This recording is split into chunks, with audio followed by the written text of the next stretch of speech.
My name is Wallace. I'd like to talk with you about something we call performance modeling. There's two parts to performance modeling.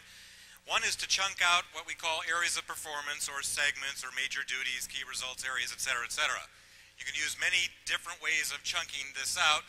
Sometimes it's quite arbitrary. It could be chunked out a different way, and it really doesn't matter as long as you capture the totality of the performance and minimize gaps and overlaps between your chunks, these areas of performance. This is an example for the most convenient store manager based on some actual work. When you take one of those chunks then, you can do this performance model which contains two parts. On the left-hand side is ideal performance, the first three major sets of columns, the key outputs and measures, the key tasks, the roles and responsibilities. You simply ask questions, in this area of performance, what do you produce? What are the outputs? How do you know when you're done? How do you measure it? How would you know a good one from a bad one? What tasks do you do to produce that output? That's where our task analysis goes.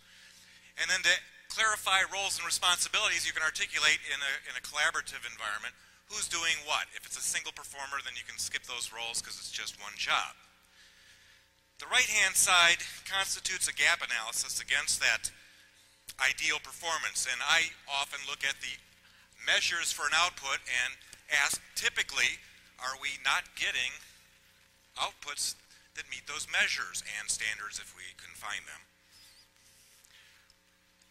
If I find what those performance gaps are, if I'm really looking for qualified employees and I'm getting poor choices made, unqualified candidates, however the master performers or subject matter expert articulate that, you can then do probable gap causes, or if you have a lot of time, you can do root cause analysis and make darn sure you're really getting to the root.